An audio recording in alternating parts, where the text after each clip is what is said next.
Beyond the newsroom, where untold story is revealed.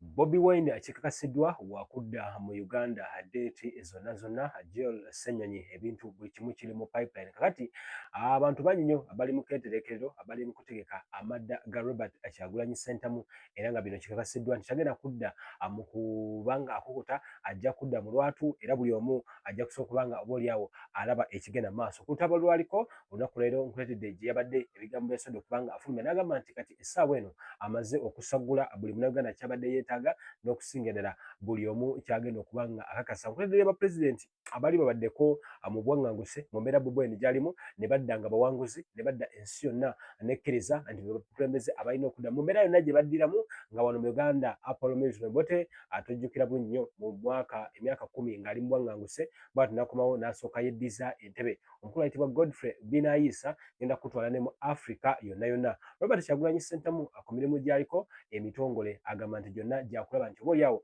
asibira entebe mu ntebe ekigenda okuddira ffe weetuli wabula ngenda kukakasa bino era obubonero mbukulage nti ddala musajja mukulu agenda kubanga obuyinza oboolyawo okusinziira ku bubonero obuliwo amannya Bamberhans oli ku mukutu BTN Media bwe tusinzira okuba nga tukuweereza era nkusaba osubscribing muganda wange Dino ayina embeera gy'aliko eri ensonga zimusoomooza naye tusaba Mukama Katonda ate oboolyawo asobola okuba nga amukwasaganya adde atuweereze so tomumbuuza naye nga waali tukyali naye spiritually naye tumutekeko mu ssaala awamu kati atulekebwe video olwaleero date tumaze ogikakasa akomawo ku lunaku luno ssaawa zino ajja kukomawo. Mwami ambuuziza tulina military wing kati nguddemu kimbuye oba mbunedda yombuuzaako ki wama muddemu twale eri ebuvanjuba n'ebugwanjuba ewaka wasigalawo ewasinga.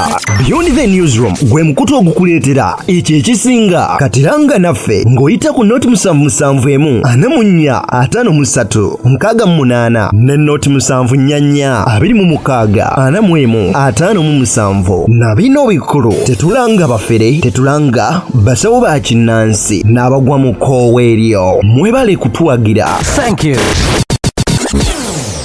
Obuuzaako yonna gy'osinzira okubanga otulaba okola kyamaanyi nnyo okulaba nga otwegese amaaso n'amatu atusimbule ebigambo we biti nga sinnakuba mwogezi wa kibiina ki NUP ng'akakasa dates enkulu omusajja mukulu Robert Kyagulanyi Ssentamu president ate zaagenda okuba nga akomawo mu ggwanga lya Uganda Bad Bobi Wine ne ku lutalo yabadeko akkiriza asooke nkuyitiremu ebikulu bino obubonero we buli obulaga nti musajja mukulu ensolo ku kizigo kweri nkunnyonnyola egamba nti Yusuf Lwe Nkongwa Binaisa n'abalala bangi nnyo ne President Museveni kennyini era naye yaliko mu bwaŋŋanguse oluvannyuma lw'embeera okuba nti yatagala n'okuddusa famire ye mpaka mu ggwanga erya Sweden ate oboolyawo byonna byali mu kulaba nga oboolyawo abyekuusiza ddala nakugamba nti history repeats itself luli deno yabawa ba president ba Uganda abali babaddeko mu mbeera ya Kyagulanyi kati katufulumeko tutanduweko ebigere atugende wali mu Africa. Olunaku olwero atujja kutandika ne musajja mukulu okuva mu ggwanga Nigeria oyo goli mu bbanga olaba ku screen yo Olusegun Obasanjo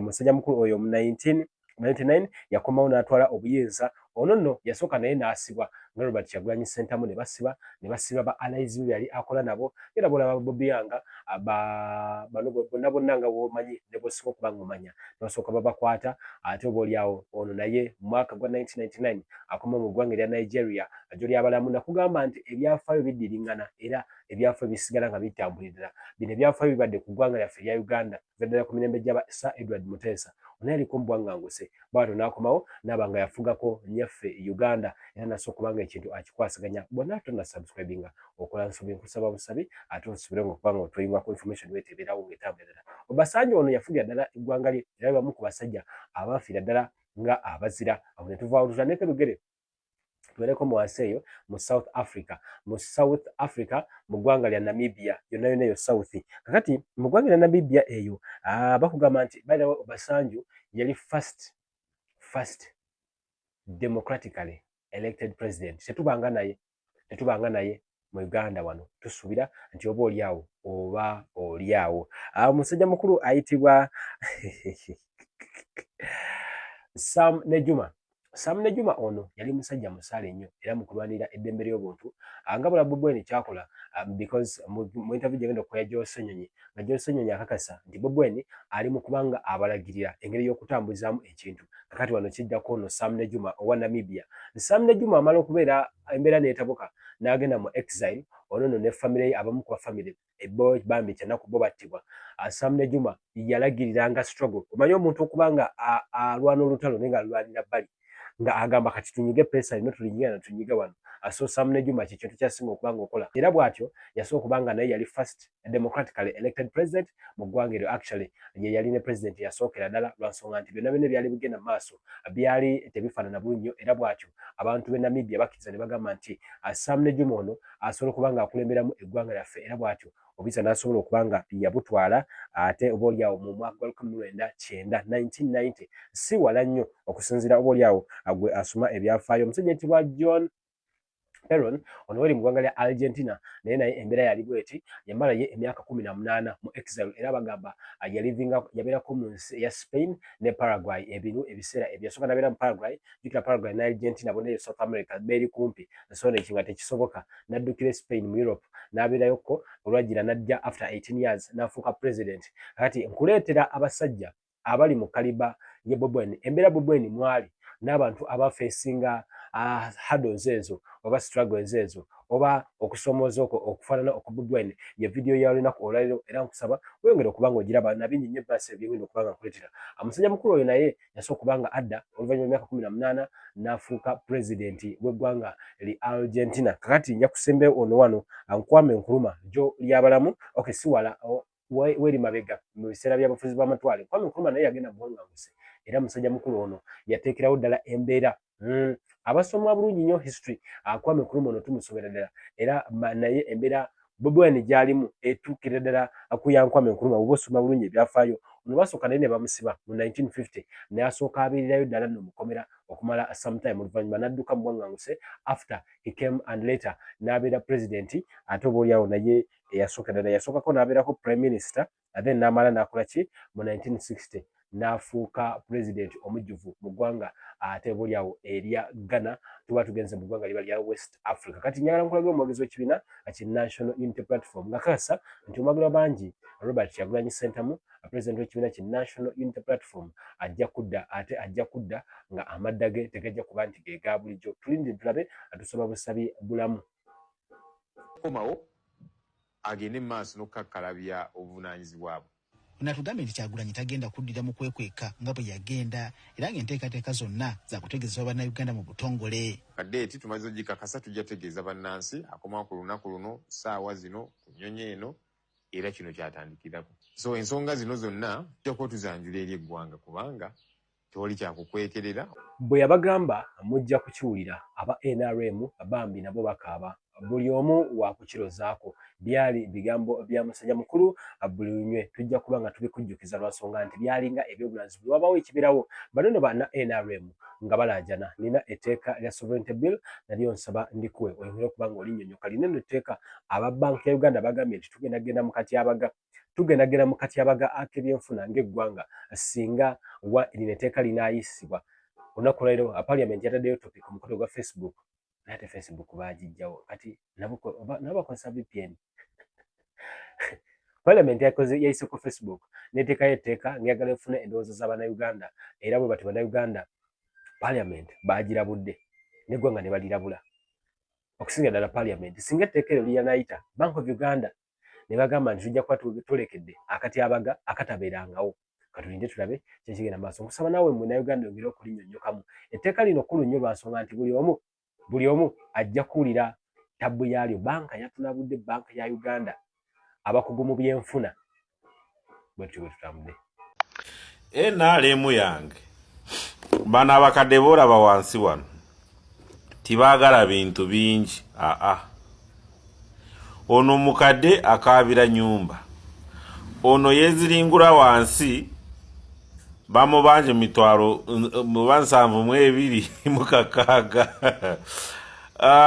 Ono omulala ono ow'enviiri enjeru kinene nnyo ayagala wakusula naye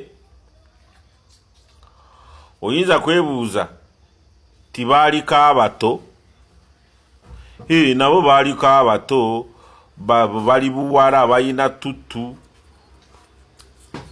mu biseera byabwe by'emyaka 17, 18, 19, 25 nga mwe abawala bakati emyaka gye muyina naye bambi nabo byabasobako ku malala n'amampaati mu bulamu bw'abantu bwe bayitamu. Naye bawagizi ba NRM bambi ate bonna bakadde. Kyembuuza ne bano bafuna kuza abakadde zempulira eyo tubiteeke mabbali.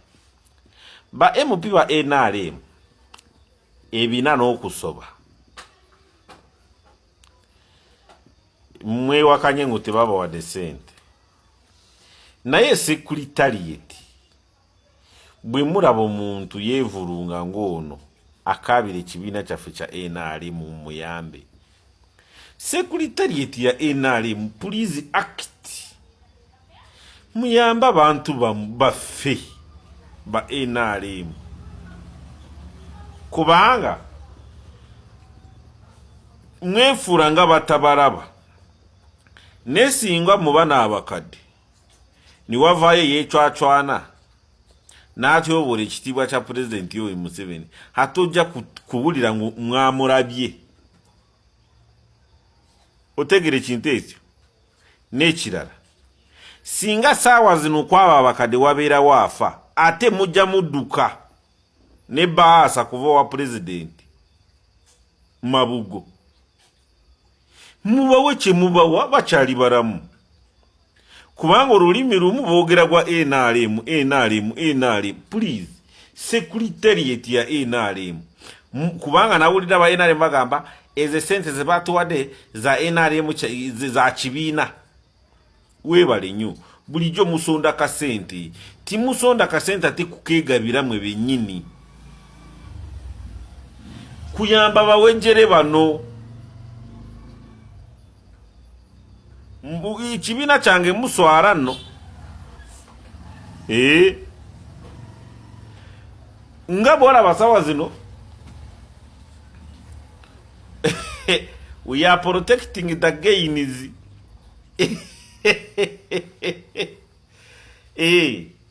Kati gains zitali ku plan, gains ezitayina certificate gains ze mwateeka mu container ne muziteeka ku kkubo timwazi protectinze naye wannange NRM ndowooza mala kyenali mbagamba n'ebyo byalulala mbadde ku bakazi bano bakadde baffe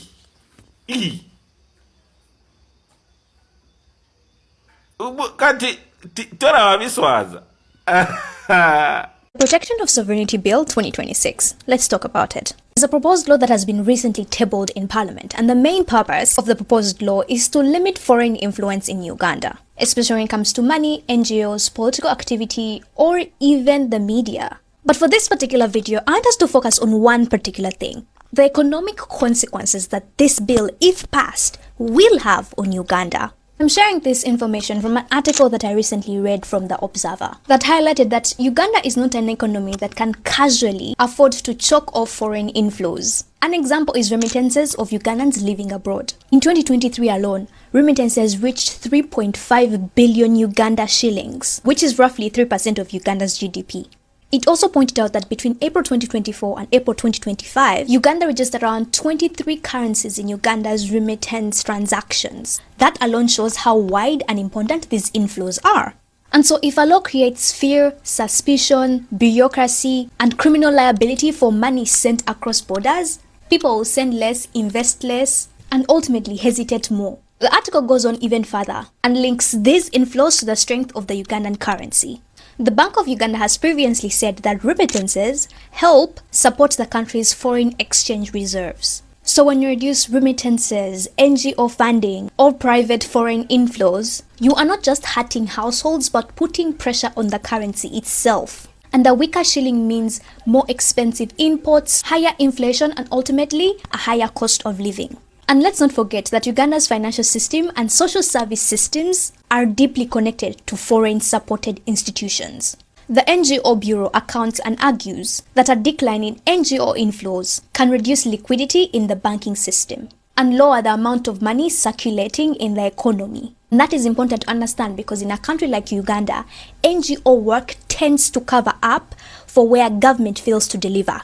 So that is in education, healthcare, agriculture, even various humanitarian work. So if the bill scares off external partners, donor-backed and foreign-supported projects, Uganda does not just lose influence, but it loses jobs, salaries, procurement, and local spending. The article goes on to explore how this is also going to directly affect investment, because if Uganda is becoming a hostile state, unpredictable and legally risky, that will automatically lead to lower capital inflows, directly affecting startups, SMEs, and job creation in general. Given the vague interpretation and even definitions in this particular proposed law, it makes it completely disproportionate, given its overarching definitions on who a foreigner is, or what it means for funds meant to destabilize the state. And that's why this bill needs to be challenged. And if you're wondering how, stakeholders, which means you and me, can now write to the Parliament of Uganda to express their opinions on this particular bill. But furthermore, you can influence your members of parliament to think about this bill critically before they decide to randomly pass it. And this doesn't matter which political party you belong to, it matters that every single Ugandan is going to be affected by it.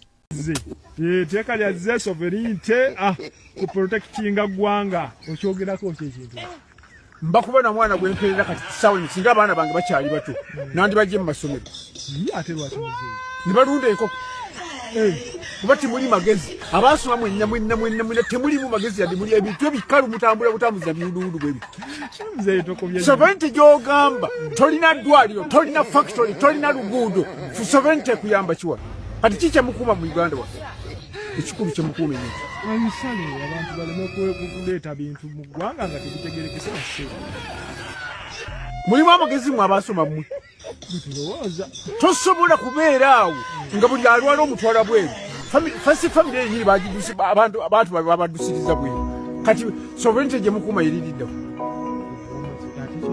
yine muzeyika kati ekyo kibi omuntu bamudusiye bweru abalala munange webitu wali awulire mu America go bajjanjabire mu Uganda kugamba bobe basiru abajanjabire waabwe musobola kugamba kati bibaka bya parliament mwe agatwiga mwe ganaga agawaawo buwaawo mutesa akebe ebyo binabi bituzo omuntu ne mulya sente zomu omusolonga nga mutesa ebintu by'ekisiru mpa protects again mulina mu gain mwe mu Uganda oba kumwe anyimba minister n'ababaka ba parliament anyata fula sente kuva bwe nabo bafuna wamate bayine bibina temuli mu magezi yaddaga weza akabiri wekatekano ng'otuula ku sente z'omusolo kuziya obuliga temulinamu magezi protect the gain mulinamu gain wano gye mukuuma abantu beeryankuta wano muwoza protect the gain wabula ate muzeeyo weeko olina kyogamba nenooza tteeka liiza okuba siddi nnyo eki etteeka lyaki olikolera ku kikukuuma ki wano kyekiriwo Wesoko mbulye tulina kino. Bazudda amafuta ate amafuta tunagamanyako. Bwe muba muzudda amafuta ge mukuma okubba gokkako mu Uganda emyaka na mukuma amafuta bufuta. Ekyo muba mukoledde nyense eno. Sovereignty. Tozanga bano bikamera by'okumbulya ebintu bya kisiru byefanaga bwe bityo. Olowooza nzompita wa myaka gyo. Nze ntegere kugambye Uganda yeefuga wendi wano. Nolwekyo mbadde mmanyi buli kimu kitambula mu Uganda wano kati mukuuma ki wano sovereignty ngo bigamba ani ebyo tomuddamu kubingamba wano n'ebikamera bito bizanga wano nja bikubanja saagala. Assalamu alaikum wa rahmatullahi wa barakatuh. Bw'ogoberera obulungi ebyabadde mu conference ya RDI gye yabadde mu New York City efaanana okuba nga NGO era bw'ogisomako bakugamba it is an NGO. But remember, waliyo NGOs nga ziri state funded. Ensonga lwaki conferences ezo zayogereramu ziba za buvunanyizibwa era zirina okutwalibwa nga nkulu koze eri abo abamuvuganya abagamba nti tezirina makulu. NGOs bw'ogoberera history ebyafaayo ze zimu kuzajjanga mu ntandikwa nga bajja okutukolonizinga. State webeera ne sovereign state endala eyinza obutajja kuyingirawo naye bwe bakozesa zi NGOs tewali waagana NGOs kujja.